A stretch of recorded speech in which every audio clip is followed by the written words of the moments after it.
កីឡាករគុនខ្មែរចំនួន7រូបក្នុងនោះ6រូបមកពីសមាគមកីឡាប្រដាល់ក្រសួងមហាផ្ទៃនិង1រូបទៀតមកពីសមាគមកីឡាកង់យុទ្ធពលខេមរៈភូមិន្ទនឹងត្រូវចេញទៅចូលរួមក្នុងព្រឹត្តិការណ៍ប្រកួតប្រដាល់មិត្តភាពអន្តរជាតិតទល់នឹងកីឡាករឡាវដែលនឹងប្រព្រឹត្តទៅនៅថ្ងៃច័ន្ទទី29ខែមិថុនាឆ្នាំ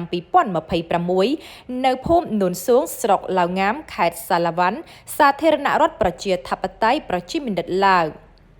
ក្នុងដំណើរដឹកនាំអ្នកលេងគុនខ្មែរទៅកាន់ទឹកដីក្បែរខាងកម្ពុជាលើកនេះដឹកនាំផ្ទាល់ដោយលោកវរៈសេនីយ៍ឯកស្រីស្រេងអនុប្រធានប្រចាំការនៃសមាគមកីឡាប្រដាល់ក្រសួងមហាផ្ទៃតាមរយៈការឧបត្ថម្ភដោយផលិតផល We Active គុនខ្មែរ to Love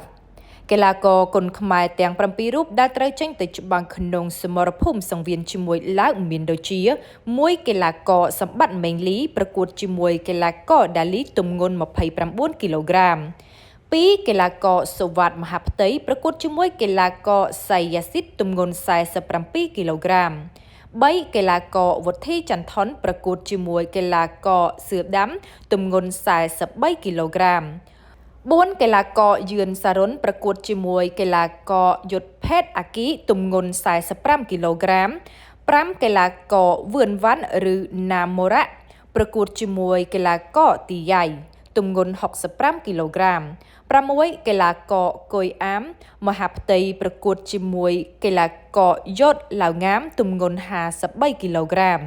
7កីឡាករសែវសំណាងឬធនវិស្ណុប្រកួតជាមួយកីឡាករយុទ្ធភុនយ៉ាទម្ងន់54គីឡូក្រាម